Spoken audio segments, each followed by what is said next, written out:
और ये उन दो विचारधाराओं का विवाद है जो इस वक्त भारत के अंदर सबसे ऊपर चल रहा है। और भारत में अगर वास्तव में कोई लड़ाई है तो वो दो लड़ाई हैं, मनुवाद और अम्बेडकरवाद।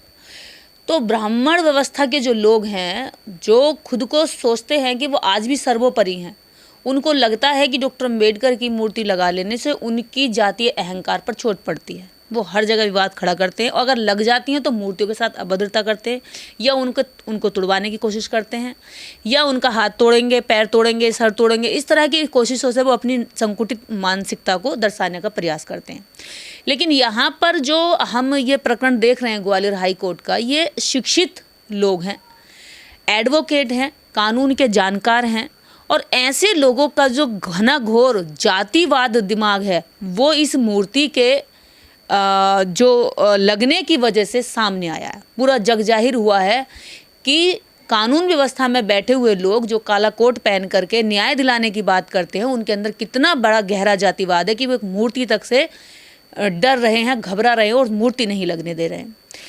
और रही बात इस बात की कि मूर्ति लगेगी या नहीं लगेगी, जैसे आपने कहा कि क्या होगा, मूर्ति तो इस देश के अंदर नहीं, पूरी दुनिया के अंदर बाबा साहब डॉक्टर अम्बेडकर की लग रही हैं। अगर एक जगह लगेगी या नहीं भी लगेगी तो इससे फ़र्क नहीं पड़ता। बात है कि उनके विचार कितने दूर तक जा रहे हैं, बात है कि उनके थॉट्स के लिए लोग कितना आगे आ रहे हैं, उनके विचारों के लिए लोग कितना लड़ रहे हैं, उनके विचारों पर चल कितने रहे हैं।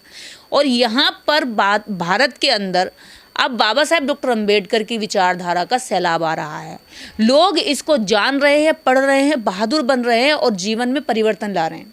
तो मुझे लगता है कि मनुवादी अगर एक मूर्ति को रोक भी लेंगे तो अम्बेडकरवादियों को आगे बढ़ने से, अधिकार मांगने से या अधिकार नहीं दिए तो छीनने से रोक नहीं पाएंगे। ये इनका जो डर है ये कायम रहेगा। ये एक मूर्ति को लगने से रुकवा कर खुश जरूर हो सकते हैं कुछ देर के लिए, लेकिन इन्हें यह ध्यान रखना चाहिए कि अम्बेडकरवाद घर घर तक पहुंच रहा है, लोगों को मजबूत कर रहा है, लोगों को वैचारिक बना रहा है, लोगों को सवाल खड़े करने का एक मजबूत सहारा दे रहा है। तो ऐसी स्थिति में मूर्ति लगे या ना लगे ये मैटर नहीं करता। मैटर करता है कि बाबा साहब डॉक्टर अम्बेडकर की विचारधारा कितने लोगों तक पहुंचकर उनको लाभ पहुंचा रही है और ऐसे मनु कीड़ों को कितना दर्द दे रही है। लोग कहते हैं कि जब लोग पढ़ लिख लेते हैं तो जातिवाद नहीं करते हैं, आपस में सब बदल जाते हैं। लेकिन ये तो सब काले कोट वाले हैं, ये बाबा साहब से जातिवाद क्यों कर रहे हैं? फिर क्या पढ़े लिखे लोग नहीं है क्या, या बाबा साहब को जानते नहीं है, मानते नहीं है? देखिए, ये वही लोग हैं जो कहते हैं बड़ा चीख चीख के गला पूरा खोल कर कि अब जातिवाद नहीं रहा है, और यही लोग घनघोर जातिवादी होते हैं। और यही लोग कहते हैं कि अब दलित पहले, अब तो दलित सुधर रहे हैं। दलित क्या कोई विकलांग थे जो सुधर रहे हैं? दलित तो वैसे ही थे जैसे हैं। दलितों की जो मनोस्थिति थी, दलितों की जो आर्थिक स्थिति थी, जो उनकी सामाजिक स्थिति थी, उसमें सुधार के लिए वो खुद मेहनत कर रहे हैं। इन मनु व्यवस्था के लोगों ने क्या करा? कुछ नहीं करा, और ऊपर से कहते हैं कि हमारे दम पर आए हो। जिसने किया, बाबा साहब डॉक्टर अम्बेडकर ने किया, ज्योतिबा फूले ने किया, उनसे नफरत करते हैं। उन्हें भी सम्मान नहीं दे पाए केवल इसलिए क्योंकि उन्होंने जो उन व्यवस्था में सताए लोगों को आगे बढ़ा दिया, उन्हें सामना करा दिया, उनसे कह दिया कि तुम गरीब क्यों, अमीर बनने की कोशिश करो, तुम गंदे क्यों, तुम साफ रहने की कोशिश करो, तुम लाचार बेबस पढ़कर क्यों भीख मांग रहे हो किसी से, तुम अपने अधिकार लेकर के अपने आगे बढ़ने का प्रयास खोजो, रास्ता खोजो, तुम्हें कोई नहीं रोक सकता। सड़कों पर चलो, रेल में बैठो, सार्वजनिक शौचालय इस्तेमाल कर सकते हैं। आज आप सोचिए कि सार्वजनिक स्थानों पर जो प्राकृतिक रिसोर्सेज थे उन तक पे छूने से इनकार कर दिया था वर्ण व्यवस्था के लोगों ने, जो आज खुद को कहते हैं कि हम बाबा साहब अम्बेडकर की मूर्ति नहीं लगने देंगे। इन लोगों ने डॉक्टर अम्बेडकर को स्कूल में नहीं घुसने दिया, इन लोगों ने बाबा साहब की कॉपियां नहीं चेक करी। फिर जब बाबा साहब डॉक्टर अम्बेडकर शिक्षित हो गए और जब काबिल हो गए तो कहने लगे कि डॉक्टर अम्बेडकर को पढ़ाने वाला एक ब्राह्मण था। पहले ये कहते थे कि डॉक्टर अम्बेडकर ने संविधान नहीं लिखा, पहले कहते थे कि डॉक्टर अम्बेडकर ने संविधान गलत लिखा है, इस संविधान को खत्म कर देना चाहिए, हम नहीं मानते। अब उसी संविधान को कहते हैं कि उस संविधान को तो बी एन राव ने लिखा है, क्योंकि ये साबित नहीं कर पाए कि संविधान गलत है। तो ये एक डाल से दूसरी डाल, बंदर की तरह डाल पकड़ते रहते हैं, लेकिन सच्चाई से भागने का इनका ये बेसिक इनका जो डीएनए है वो पहले से चला आ रहा है। फिर इन्होंने कहा है कि भी डॉक्टर अम्बेडकर ने संविधान गलत लिखा है, संविधान को गलत नहीं कर पाए। फिर उन्होंने कहा कि डॉक्टर अम्बेडकर ने संविधान में आरक्षण लिख करके संविधान को, मतलब देश में जातिवाद फैला दिया। अरे संविधान लिख के डॉक्टर अम्बेडकर ने जातिवाद फैलाया, ये बात तो तुम डॉक्टर अम्बेडकर पे सिर पर रखते हो। लेकिन दूसरी तरफ जब संविधान लिखने का श्रेय डॉक्टर अम्बेडकर को दिया जाता है तो तुरंत कूद कर कह देते हो कि डॉक्टर अम्बेडकर ने संविधान नहीं लिखा, BN राव ने लिखा है। तो दोगले, इतने दोगले लोग हैं ये, जो जातिवाद के घिनौने देश के अंदर जातिवाद के चलते इन्होंने देश को खोखला किया, देश को बांटा, देश के अंदर लोगों में नफरत फैलाई और जो भाईचारा था उसको तोड़ने का इन्होंने सबसे ज़्यादा काम किया, जो मन व्यवस्था के लोग थे।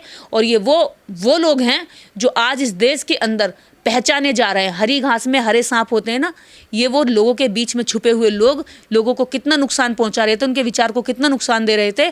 आज इनकी सोच उजागर होने से लोगों को पता चल रहा है कि हाँ, ये वो आदमी है जिसने इतने लंबे समय से हमारा जातिगत शोषण किया, मानसिक शोषण किया, सामाजिक शोषण किया, आर्थिक शोषण किया। आज इनकी पहचान करिए, ये वही लोग हैं जो आपके दरवाजे पर चून मांगने आते हैं, आपके दरवाजे पर ये वही लोग हैं जो आपका हाथ देखने आते हैं, वही लोग हैं जो आपके घर पे हवन पूजा पाठ करने आते हैं, ये वही लोग हैं जो दान पेटियों का पूरा दान खजाना अपने हाथ में रखते हैं, जो किसी मंदिर में आपको अभी तक कहीं भी आपको जो है मंदिर का पुजारी नहीं बनने देते। तो इनके रोजगार पर आज चोट लग रही है, क्योंकि डॉक्टर अम्बेडकर की विचारधारा को समझकर एक बड़ा वर्ग देश के अंदर जो 98% वर्ग है, जो केवल 2% लोग इसको चलाते हैं, 98% भीड़ को भारत की, वो 98% को समझ में आ रहा है। वो इनके पाखंड को छोड़ रही है, इनके जो ढोंग ढकोसले उनको छोड़ रही है और वैज्ञानिक तर्कवादी सोच पर अपने जीवन को जी रही है, आगे बढ़ रही है। तो इनको दर्द हो रहा है और ये दर्द इनका बरकरार रहेगा, क्योंकि विज्ञान जीतेगा और पाखंड हारेगा। 11 तारीख को भीम आर्मी जा रही है ग्वालियर। देखिए 11 तारीख को भीम आर्मी जा रही है, मैं भीम आर्मी के साथ हूँ, समर्थन में हूँ। भीम आर्मी जाए और जो लोग जाकर के साथ दे सकते हैं वो उनके साथ में जाइए, क्योंकि पिछली बार भी जब भीम आर्मी के लोग गए थे तो उन्होंने कहा था कि मिश्रा या जो भी वहाँ पर जो एक एडवोकेट था, बहुत ज़्यादा कह रहे थे कि मैं हिला दूंगा, बाहर से गुंडे बुलवा लूँगा, पिटवाऊंगा, मरवाऊंगा, इस तरह की भाषा का इस्तेमाल कर रहे थे एक एडवोकेट होकर के। और ऐसे आदमी के लिए जब भीम आर्मी के वहाँ के पदाधिकारी ने कहा कि भाई हम लठ लाएंगे और लठ पे तुम्हारा नाम भी लिख कर लाएंगे, तो मिश्रा जी गायब हो गए, वहाँ से भाग गए। तो मिश्रा जी इस बार भागें ना, कृपया वहीं पर रहें। और मैं लठ की इस भाषा को मैं समर्थन नहीं करती, मैं कानून की भाषा में विश्वास रखती हूँ। लेकिन अगर इस तरह लठ का, गुंडेबाजी का और गुंडागर्दी के सामने से कोई बात करेगा तो दोनों तरह की बातें करने के लिए भीम आर्मी के लोग तैयार बैठे हैं वहाँ पर। बसपा के लोग भी जा रहे हैं और भी जो लोग हैं वो भी जा रहे हैं, तो जितने अम्बेडकरवादी वो भी सपोर्ट कर रहे हैं। तो ऐसी बात नहीं है, आज अम्बेडकरवादियों की संख्या बड़ी संख्या हो गई है, वो आस्था रखते हैं। अगर तुम पाखंड में आस्था रख सकते हो तो वैज्ञानिक दृष्टिकोण रखते हुए बाबा साहब अम्बेडकर की विचारधारा, जिन्होंने संविधान दिया, उन पर भी आस्था रखने वाले आज लाखों करोड़ों लोग हैं। और जब वो आएंगे सामने तो मिश्रा जैसे लोग मैदान छोड़कर भागते दिखाई देंगे। चीफ दलित है, फिर भी मूर्ति नहीं लगता है। ये कोई कमी रहेगी, कहीं चूक होगी? देखिए, ये चूक की बात नहीं है, ये है ईमानदारी की बात कि अगर वास्तव में अम्बेडकरवाद के लिए शिक्षित वर्ग ईमानदार हो ना, तो अम्बेडकरवाद के लिए ऐसे जो घिनौनी सोच के लोग हैं ना, जो जगह जगह पर बैठे हैं, इनका मनोबल डाउन हो, इनकी हिम्मत क्यों बड़ी होती है? क्योंकि शिक्षित लोग जितने भी दलित समाज से आते हैं, अगर वो ऊंचे पदों पर बैठे हैं तो उनमें हिम्मत नहीं, उनमें गट्स नहीं है। एक झोपड़ी में रहने वाला अपने घर के बाहर जय भीम लिख सकता है, अपने घर के बाहर लिख सकता है कि जाओ लिख दो बेईमानों से तुम्हें लड़ाई लड़नी है और अपने अधिकार लेने। लेकिन एक पढ़ा लिखा आदमी अपने घर में बाबा साहब डॉक्टर अम्बेडकर की मूर्ति या तस्वीर नहीं लगा सकता, वो तस्वीर को भी छुपा कर रखता है, या कहीं सवर्ण समाज का जो मेरा दोस्त है वो देख न ले, मुझसे नाराज ना हो जाए। तो केवल कुछ चंद लोगों को खुश करने के लिए वो इतने बड़े वर्ग का नुकसान कर देते हैं।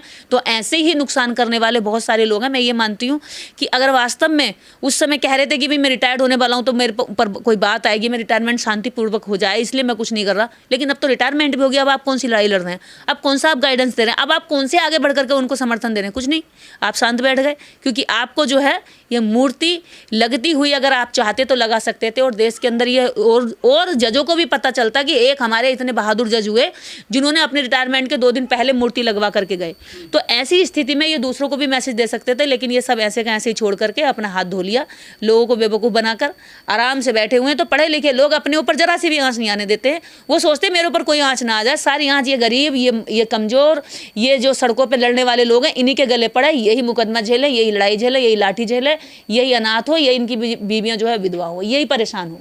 SC/ST के जो अफसर होते हैं, जो कोर्ट के दम पर नौकरी पा लेते हैं, पद पा लेते हैं, वो कुर्सी पर रहते हुए ऐसे काम नहीं कर पाते SC/ST के लिए, बाबा साहब के लिए। लेकिन जब वो रिटायर्ड हो जाते हैं, वो फिर अम्बेडकरवाद का जो है चोला ओढ़ लेते हैं। मैं वही कह रही हूँ। देखिए, ये वो रिटायर्ड लोग हैं, बहुत सारे मैं ऑफिसर्स को जानती हूँ जो नौकरियों में रहते हुए उन्होंने अपने नाम बदल बदल के नौकरियाँ की। उनसे अगर हम मिलने भी गए तो उन्होंने दरवाजे के बाहर खड़ा किया, 4-4 घंटे 2-2 घंटे, और हम इस इंतजार में कि हमारा आदमी चलिए मिलेंगे, कुछ पॉजिटिविटी मिलेगी, कुछ मार्गदर्शन मिलेगा, कुछ पता चलेगा कि किस तरह से हमारे लोग आगे काम कर रहे हैं,